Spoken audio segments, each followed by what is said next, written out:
Ustedes saben que cuando me quieren hablar de cristología, el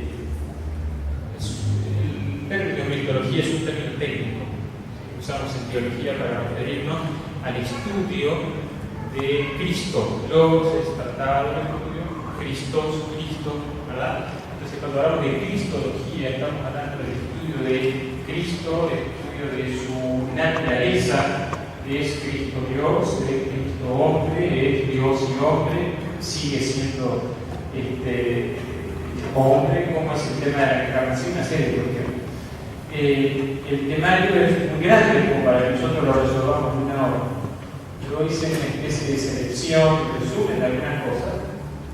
El abordaje que nosotros vamos a tener de esos temas va a ser bastante intuitivo.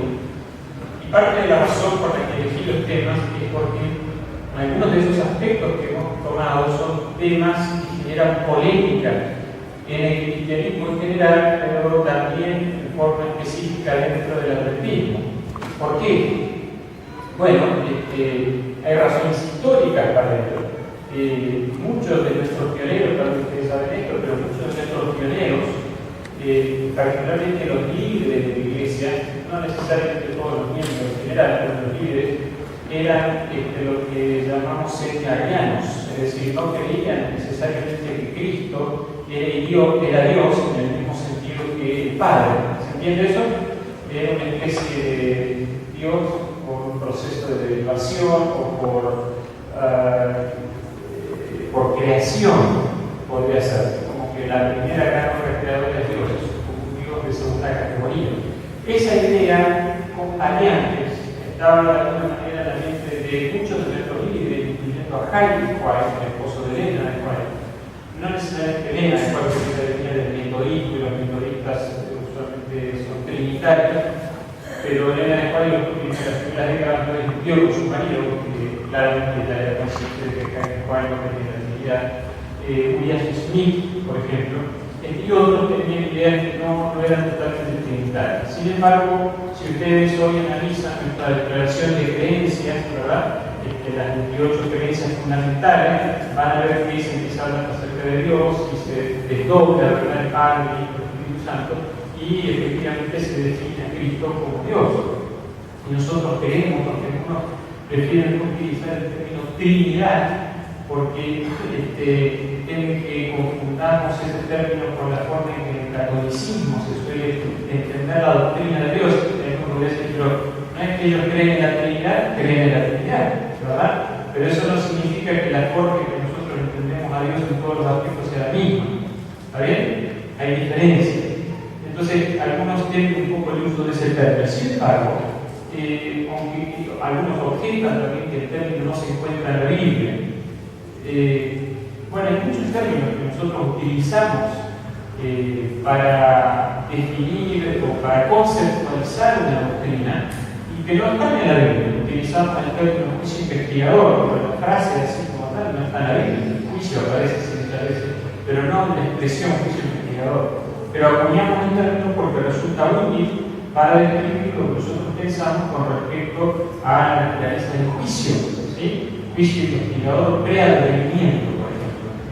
Bueno, la palabra Trinidad puede ser útil, pero podemos utilizar también el término deidad, ¿sí? Que es un término que se encontramos en la Biblia.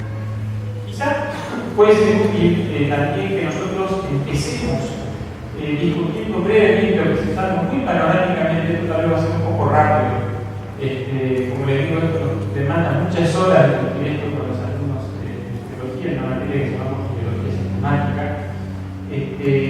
Vamos a decir que las discusiones en cuanto a la naturaleza de Cristo no son algo nuevo, ¿sí? De hecho, los primeros siglos del cristianismo se enfrentaron a lo que tradicionalmente se denominan las discusiones cristológicas, donde se trató de definir qué es Cristo, ¿sí? Los escritores del Nuevo Testamento no enfatizan tanto qué es Cristo, sino quién es Cristo. ¿Está bien? Es decir, su énfasis está en la persona de Cristo y no tanto en qué es Cristo. No discuten tanto, aunque hay una serie de declaraciones que van en esa dirección. Sin embargo, el énfasis no está tan fuertemente en qué es Cristo, sino quién es Cristo. No indagar tanto, no especular mirar un tanto acerca de la naturaleza divina humana de Cristo. ¿Por qué, sin embargo, nosotros tenemos curiosidad por eso? ¿Sí? Bueno, los autores de Nuevo Testamento hablaron de Cristo a veces en términos muy personales porque muchos autores conocieron a Cristo personalmente. ¿Sí? Piensen en la Ezequiel 16, primera de Juan, lo que hemos visto y oído, ¿sí? Lo que hemos palpado, ¿no?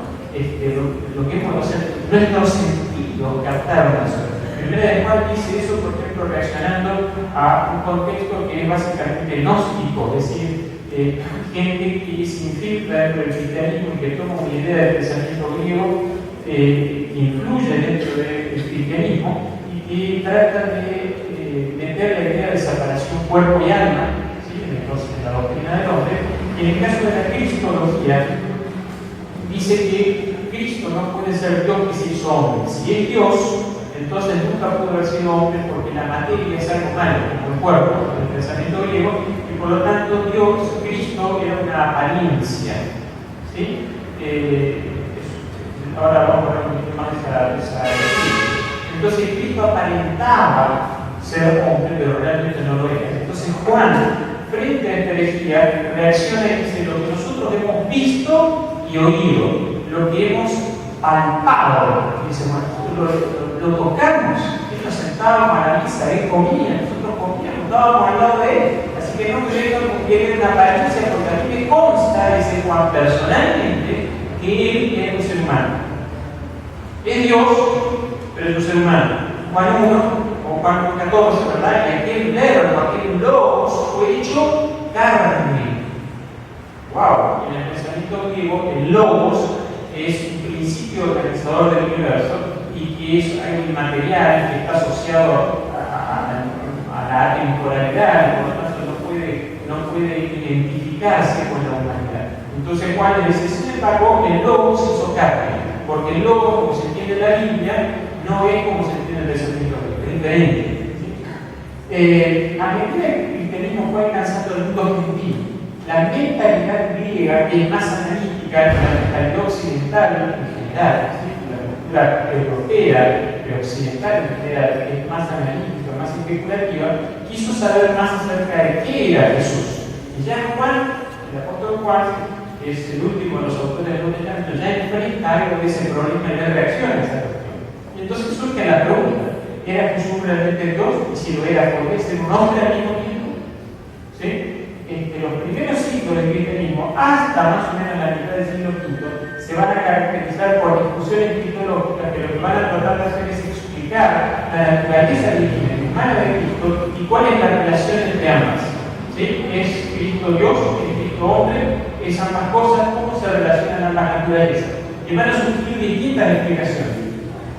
Una de ellas es la de los helenistas. ¿Quiénes eran los helenistas del siglo II? Podrían tener alguna influencia de este grupo que les dije el gnosticismo, ¿sí? Por lo menos tardíamente. Pero básicamente eran cristianos de origen judío, que negaban la naturaleza divina de Cristo, negaban la preexistencia de Cristo, o sea que Cristo había existido antes de su nacimiento, ¿sí? O de la tierra, y ellos dicen básicamente que Cristo fue adoptado como el Hijo de Dios en ocasión de su bautismo.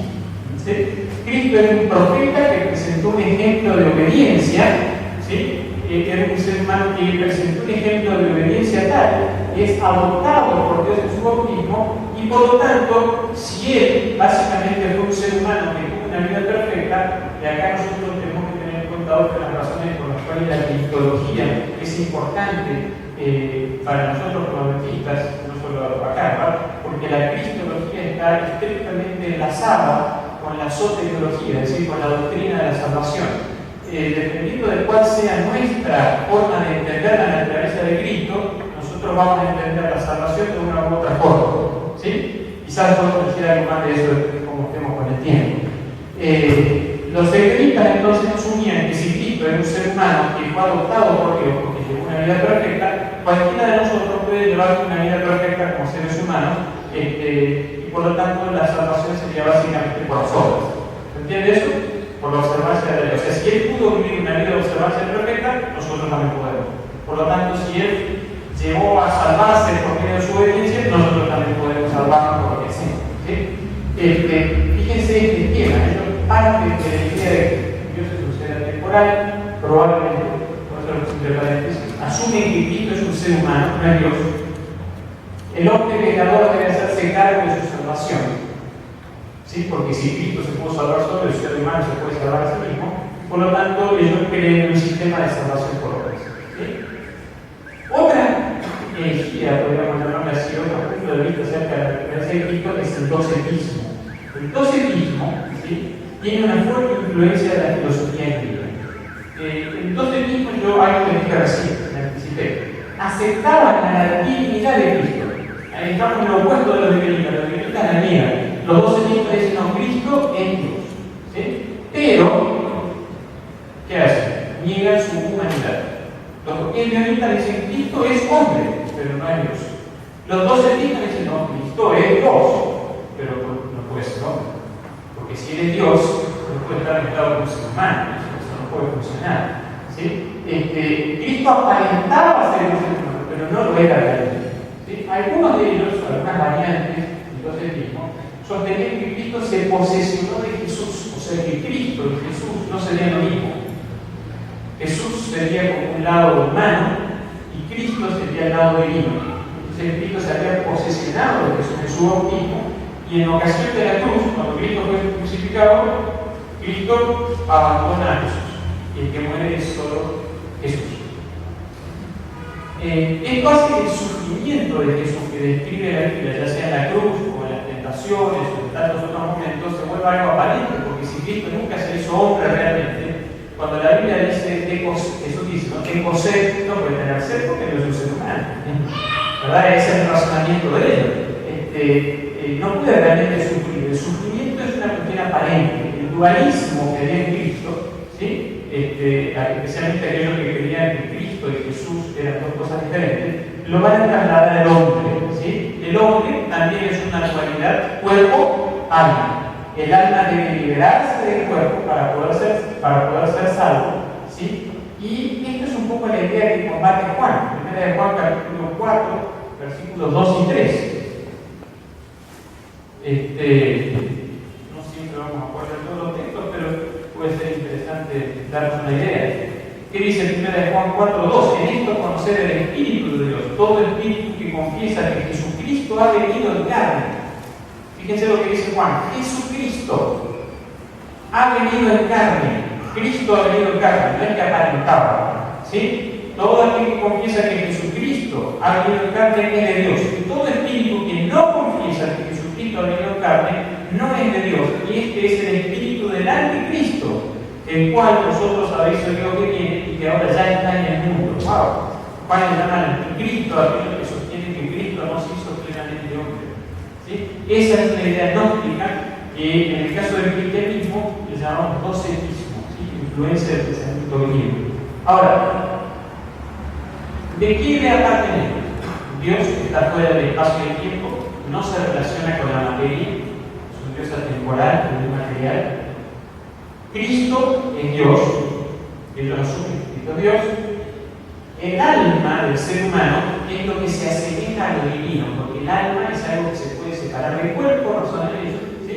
Y por lo tanto se asemeja a lo divino. El alma se puede separar del cuerpo, o sea que puede estar desencarnada, ¿sí?, la idea platónica del cuerpo y alma.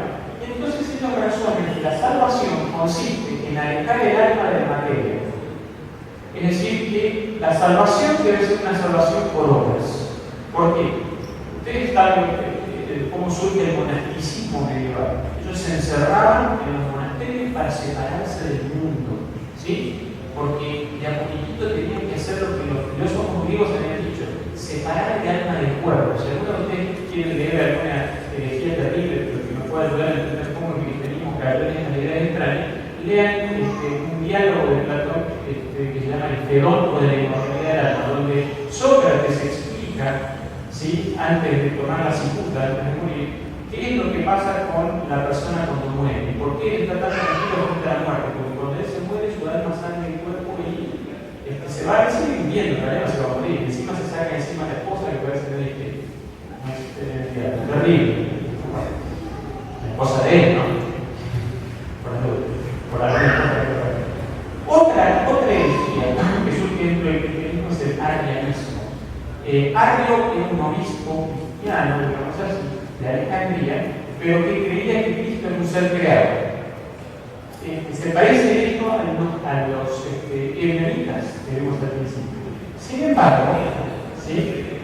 ¿Cómo él llega a ese camino? No por el mismo camino necesariamente que los ebionitas. Él dice así: solo el Padre es Dios, posee los atributos divinos.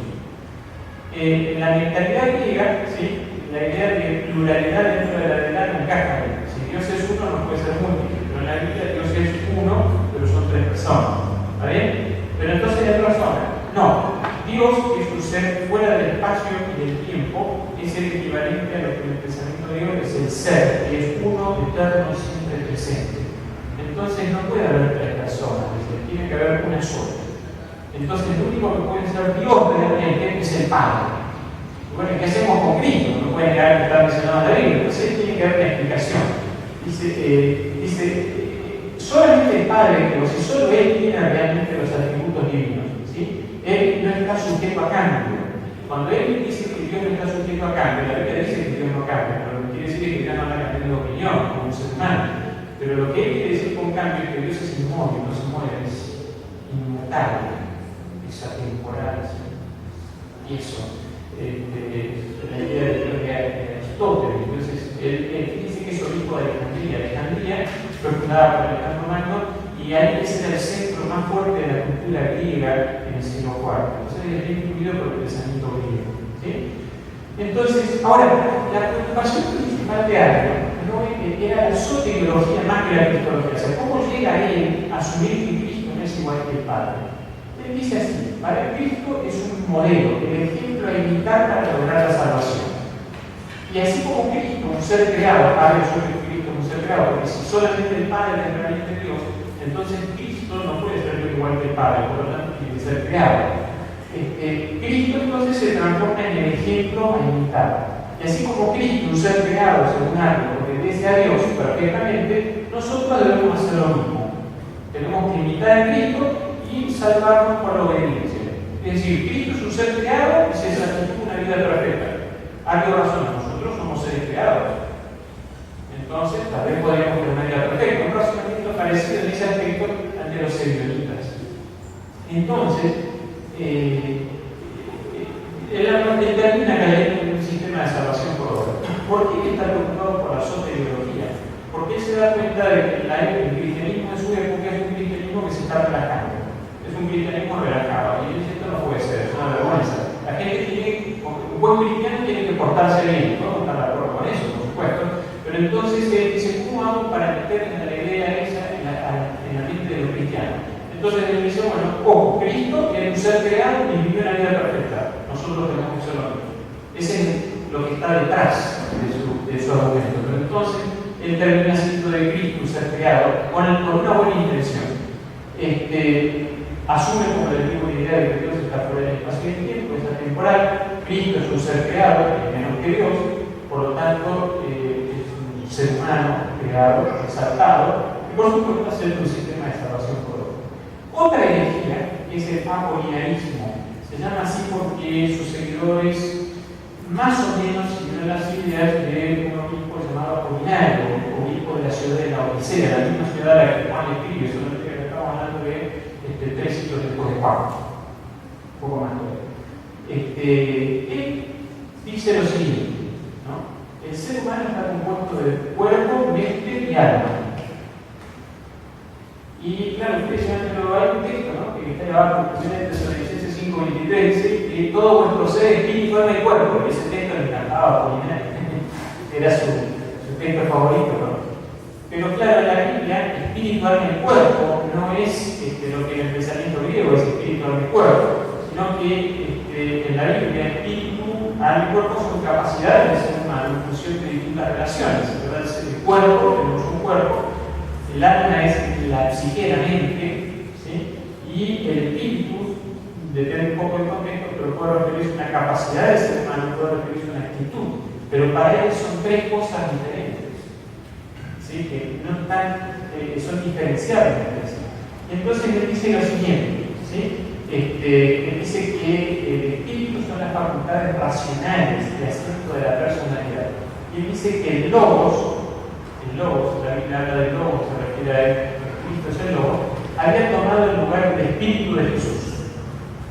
O sea que Jesús tiene espíritu, alma y cuerpo, pero Dios no es que se encarnó, sino que vino a tomar el lugar del Espíritu de Jesús. O sea que Jesús no era totalmente hombre, porque un hombre en la mentalidad ordinaria es espíritu, alma y cuerpo, pero el espíritu no era del ser humano, era el espíritu de Cristo. Y el alma, o sea que lo que le quedaba de humano era el alma y el cuerpo, el espíritu no. Pero tampoco era totalmente Dios, porque digamos, es una especie de, o mejor dicho, está Dios, pero coexiste con el ser humano, pero no son una sola cosa. Es como que le injertamos a Dios en un pedazo de ser humano. No sé si me explico. O sea, esto dice, el ser humano es espíritu, alma y cuerpo. Le sacamos el espíritu y le ponemos a Dios. Y eso le llamamos Jesús. Bueno, por supuesto, mutilaba la humanidad de Cristo, ¿no? Y su postura fue rechazada en un concilio en Constantinopla en 381. De paso, las posturas anteriores que fueron sucesivamente rechazadas. Y tal vez hablemos de uno o dos más. Nestorianismo. El nestorianismo es más o menos la idea del historia. A veces los seguidores después cambian un poco la idea de sus fundadores y se la atribuyen a él. Pero bueno, así se lo conoce. Él reacciona al apolinarismo, ¿sí? Y propuso que Cristo era dos personas en una, ¿sí? Una divina y una humana. ¿Qué creemos nosotros hoy? ¿Es Cristo dos personas? Ahora, alguien que tiene dos personas, suponemos que tiene una patología, ¿no? Bueno, pero Nestorius propuso que Cristo tenía dos personas, más o sus seguidores, ¿verdad? Una divina y una humana, y que eran independientes, coexistían, pero eran separados. Por supuesto, las enseñanzas de Nestorius también fueron condenadas. Y acá nos vamos a referir a lo que se conoce como el monofisismo. ¿Sí? Es opuesto a Nestorius. Dice que Nestorius reacciona a Apolinario, y los monofisistas reaccionan a Nestorius. ¿Sí? Se pelearon bastante. Y entonces eso tuvo que Cristo había fusionado las dos naturalezas, la divina y la humana, las convirtió en una tercera naturaleza, que no era ni totalmente divina ni totalmente humana, era algo diferente. ¿Sí? Eso que hacía, la práctica negaba las dos naturalezas de Cristo y las reducía a una sola naturaleza, pero en la práctica los Quique y sus seguidores estaban preocupados por defender la naturaleza divina de Cristo y entonces negaban la humana. Eso es lo que pasaba. Porque si hay una sola naturaleza, bueno, ¿cuál? La divina o la humana. Y bueno, sabemos la divina, pues es la humana, ¿verdad? Bueno, fíjense todos los problemas que ellos tuvieron. Estamos hablando de 450, o sea, los problemas que hubo en el cristianismo para tratar de alguna forma de llegar a algún consenso. En el concilio de Calcedonia, en el 451, se llega a una especie de consenso que se va a convertir en la idea ortodoxa del cristianismo con respecto a la naturaleza de Cristo. ¿Sí? Ellos asumen que Cristo es verdaderamente Dios, verdaderamente hombre, ¿sí? Con dos naturalezas, sin confusión, sin cambio, sin división, sin separación, ¿sí? Pero son una persona. ¿Cuál es la conclusión a la que se llega? Son dos naturalezas, pero una persona. No es que tiene doble personalidad, no tiene un problema patológico. ¿Sí?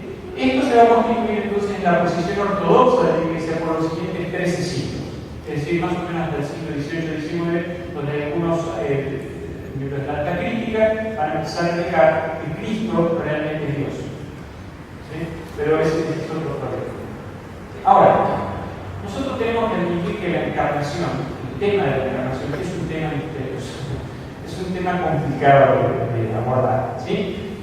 Yo no sé si ustedes recuerdan que acá estoy siguiendo parcialmente a un texto de un libro de casi todo que se llama El Carpintero de Libros. No sé si alguno de ustedes lo leyó o lo tiene. Es un texto que si alguno quiere ampliar un poco su perspectiva acerca de la naturaleza a la hora de Cristo, lo que es la cristología, es un libro que puede ser interesante y bastante accesible de leer, bastante fácil de leer, sin tener una preparación técnica en la área de teología. ¿Sí? ¿Se acuerdan ustedes del relato, Mateo 8, para leer también los otros evangelios, donde Jesús duerme en la barca mientras los discípulos van cruzando el mar de Galilea, se desata la tormenta y Jesús sigue durmiendo, ¿no? Está muy cansado. Lo despierta, ¿no? Y entonces le dice, hombre de poca fe, ¿no? ¿Por qué tiene miedo? Y reprendía a los vientos, a las olas, versículo 26, y todo queda completamente tranquilo. Los discípulos, tomé el texto de la Nueva Versión Internacional, dicen, no salían de su asombro. Decían, ¿qué clase de hombre es este? ¿Qué clase de hombre es este? Que hasta los vientos y las olas le obedecen. Este no es un hombre común y corriente. ¿Es un hombre o no es un hombre? Claro que es un hombre, por supuesto que es un hombre. Pero no es un hombre común y corriente. O ustedes vieron a cualquier hombre que para y dice, por favor, basta de viento que me estoy despeinando. No, claro, no, son de la frívola, por supuesto, pero los vientos lo obedecían, más lo obedecían. Los elementos de la naturaleza lo obedecían. Entonces ellos perciben que Jesús, bueno, en un sentido es un hombre, está con ellos, tiene sueño, duerme en la barca. Pero en otro sentido Jesús es mucho más que un hombre. Los discípulos de a poquito empiezan a entender con qué clase de hombre están ellos. Es alguien que no es solamente hombre. ¿Sí? Primera de Timoteo 3:16, ¿qué dice? Indiscutiblemente grande es el misterio de la piedad. Él, ¿sí? La reina de la piedad es Dios. Sin embargo, más correcto en griego, probablemente el término original es Él, fue manifestado en la carne, está hablando de Cristo. ¿Sí? Es decir, que antes Él no era un ser humano, pero se manifiesta en la carne. Existe antes, fue manifestado en la carne. Pasa en muchos otros textos de la preexistencia de Cristo. ¿Sí? Algunos de ellos vamos a ver, pero no tenemos todo el tiempo. Él fue manifestado en la carne, vindicado en el Espíritu, contemplado por los ángeles, proclamado entre las naciones, creído en el mundo, recibido arriba en la gloria. Ahora, ¿cómo le llama a este hecho de la encarnación, manifestarse en la carne? Le llama indiscutiblemente grande, es el misterio. Es decir, que la encarnación es ¿qué cosa? Un misterio. ¿Y qué es un misterio? En el pensamiento griego antiguo, la palabra misterio en realidad es un término griego, misterio, en castellano lo hemos adoptado, lo adaptamos más o menos. Misterio era un conocimiento oculto que una persona que accedía o quería pertenecer a una religión de misterio, que se llamaban sectas, solamente podía conocer si se metía en esa secta, ¿verdad? En ese grupo, e iba de alguna manera conociendo, escalando posiciones, algo así como ocurriría hoy en las logias masónicas, ¿sí? Solo que estas eran de carácter estrictamente religioso, como que algunas logias también lo son. Entonces, eso es un misterio, es un conocimiento, pero no revelado en general, sino oculto. Sin embargo, el Nuevo Testamento usa la palabra misterio, como en este caso es otro, ¿sí? Para referirse a un conocimiento que estuvo oculto, pero que es revelado. Es un conocimiento que es revelado.